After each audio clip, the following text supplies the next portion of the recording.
जय जगन्नाथ। मु आपण समस्त को कुक विथ शिवानी चैनल को स्वागत करुच्ची। मु आज आपण सहित शेयर करी माछ बेसर। आज मु आपण सहित माछर गोटे रेसिपी शेयर करी माछ बेसर। जहाँपाई मु नहीं 4 पीस रोही माछ सोरिष बटा से बाटी सोरिष जीरा कंचा लंका रसुण 2टा मीडियम टमाटो लुण फुटण किछि लंका गुंड कंचा लंका गोटा 2टा आ चिरा 2टा आ धनिया पत्र किछि कटा सोरिष तेल। मु जो सोरिषर पेस्ट तैयारी करछि सेथिरे मु 2 चम्मच कला सोरिष 2 चम्मच धला सोरिष 7-8टा रसुण कोला 2टा कंचा लंकार पेस्ट भल फाइन पेस्ट कर देछि। एबे तेल गरम हो गलानी। मु माछरे हळदी लुण आगु गोळेई की रखिथिली। वर्तमान मु ताकु फ्राई करी।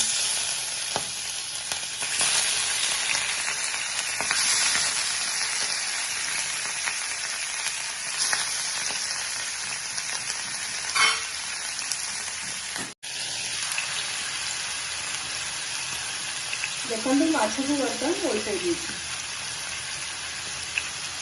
वर्तमान मु माछ को काढ़ी देवी। यही भाव में माछ को फ्राई करी।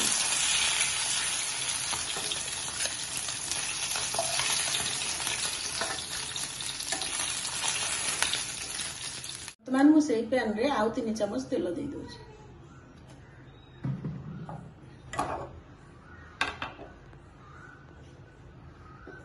एवं से फुटण देदेवी।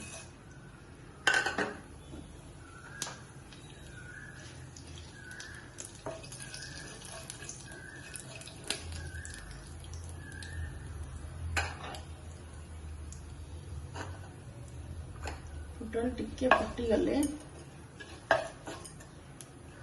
लंका गुंड देदेवी।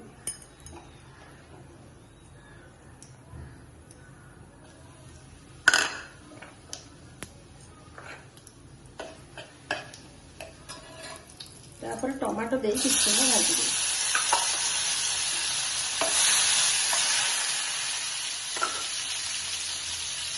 टमाटो देला पर मुझे टिके लुण देदेवी जैसे टमाटो शीघ्र हो जाए।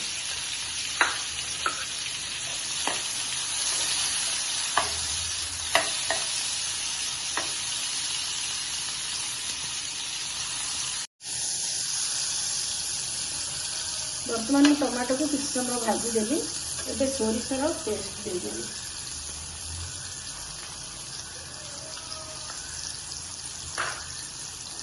गोटे मिनिट आम हल्का भाजी लगा।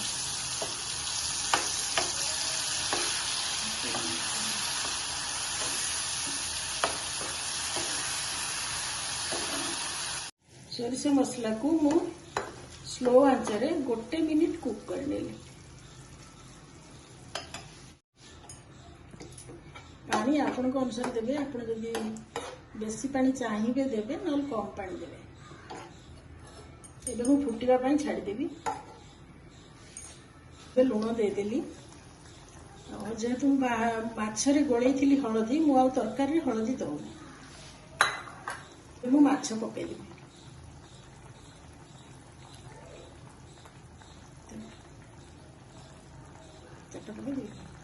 आमे एबे माछ को कवर करी स्लो आंच रे 3 मिनिट कुक करना।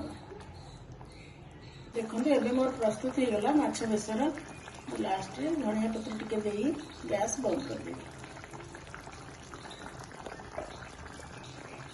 कंचा लंका टिके दे देली कटा कंचा लंका।